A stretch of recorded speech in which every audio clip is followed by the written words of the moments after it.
Morning guys, mga tito tita. Lilipat na namin yung mga sisiw kasi maraming ipot na malalaki, mabahon. Lilipat na namin sa malaking kulungan nila para makakapag sila. Malaya sila. Parang malaya. Medyo malalaki na sila guys. Ang bilis lumaki ng mga sisiw. Ang takaw pa sa feeds. Pero pag lumaki na yan sila, yung papakain natin sa kanila, pwede na yung sapal, yung pinagpigaan ng ng gata. Tapos haluan na lang ng feeds. Tapos pwede din yung madar de agua na tanim. Kangkong pwede din. Cabbage. Basta i-chop lang ng nila, yung malulunok nila. Matakripisyo din. Dito kasi nakalagay yung yung mga sisiw.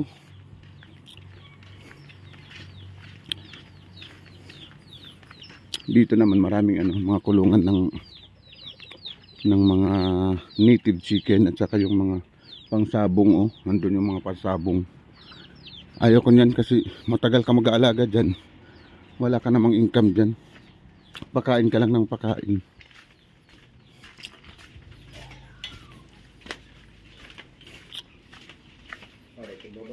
Oo.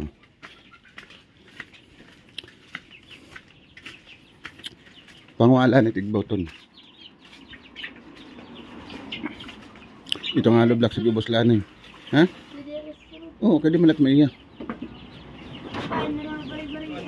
Bari-bari.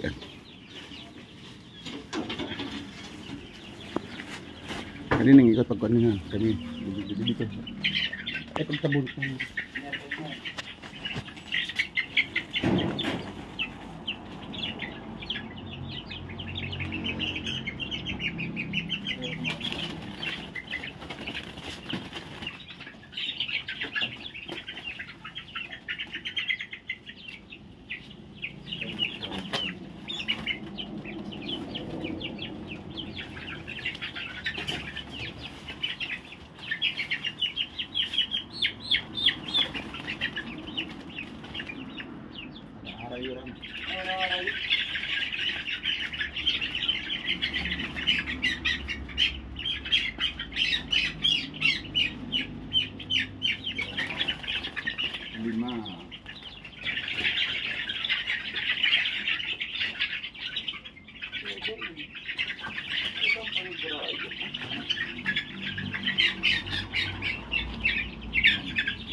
Dugkala.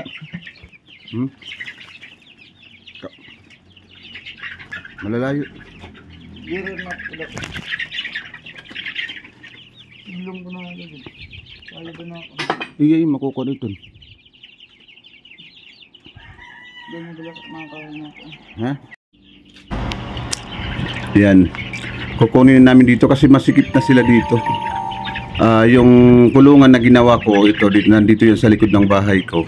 Malalaki na yung ipot at saka mabaho na umaabot na ng kwarto. Kaya nag-decide na ako na pagawa ng malaking kulungan doon sa likod. Kikita nyo naman, mabilis silang lumaki guys. Ayan pinatulong ko na si Renzo at saka si Ner sa paglilipat ng mga sisiw na to.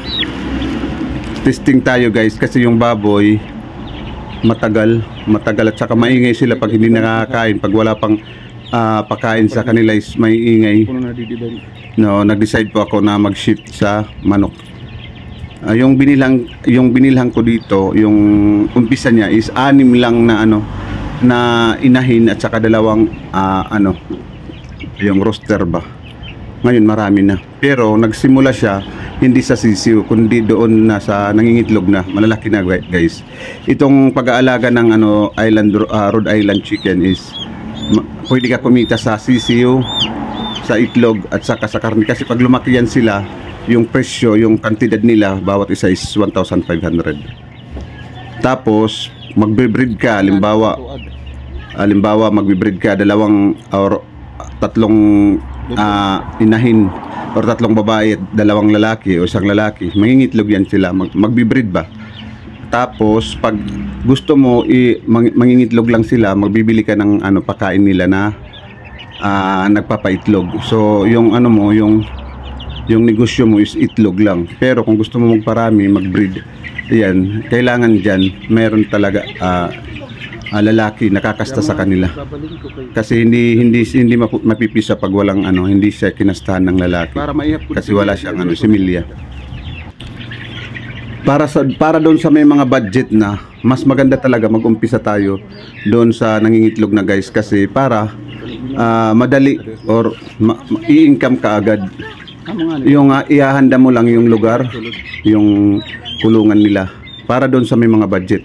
Magsisimula kayo doon sa sa nangingitlog na mga 4 months na, 4 months old. Tamang-tama nangingitlog na. Yung hindi hindi matagal na or matanda na. Makikita nyo naman kasi may tahod ba na umuusbong sa sa kanilang paa. Para doon sa low budget na magsisimula tayo, wala tayong budget, magsisimula talaga tayo sa sisiw.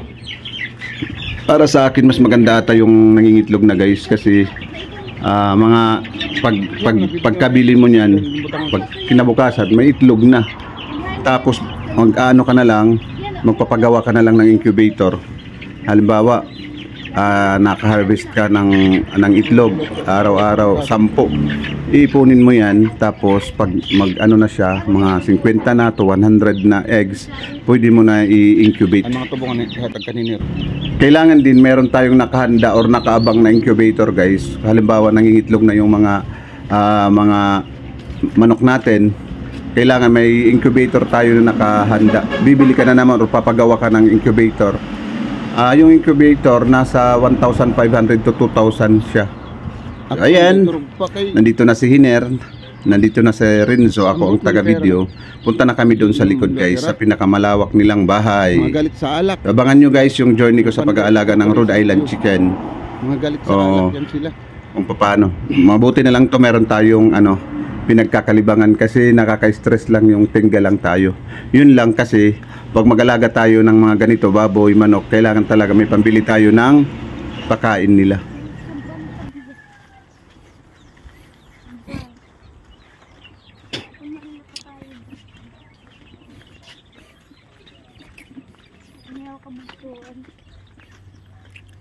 Nabugat to na no.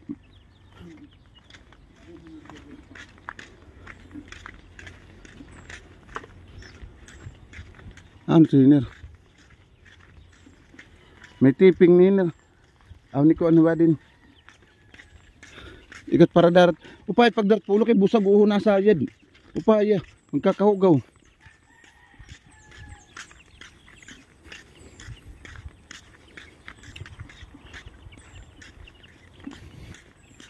Si Hiner.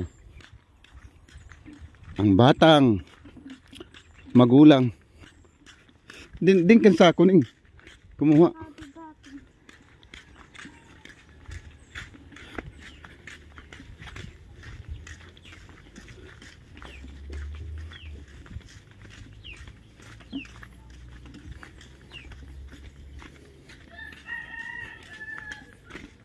Dito lilipat sa malaking. Yan, dito yung malaking bahay nila. May mga net na yan. Para makapag sila, makapaglaro-laro dito sa loob. Ito bungan karat payag ning.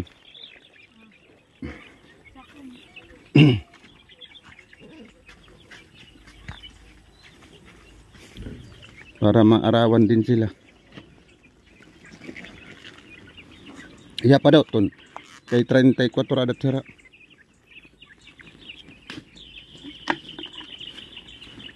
Hindi na kasi umabot yan ng 50. Duha. Tulo. Sarado dito ni. Pat.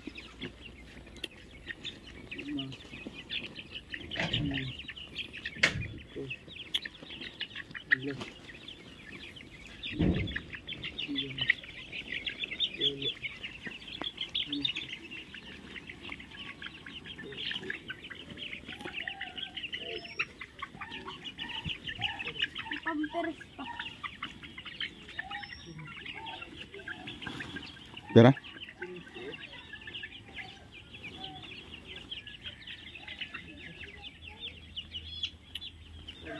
Tara.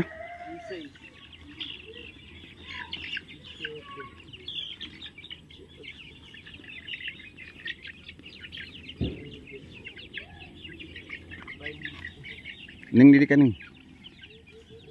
Sugar nga dat mga manok ha. Matatakot ito. Tapos diretso picture ini pwede na so. Pa.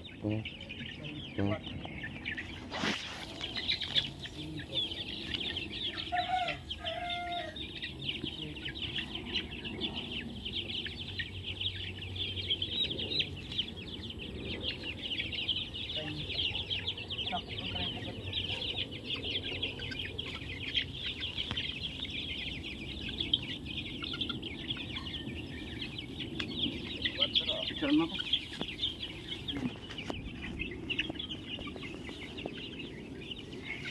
Kita din nining ha. Kun anot ko an. Man. Ala. Pinalupad mo. Amo nga ni imbutan hinit.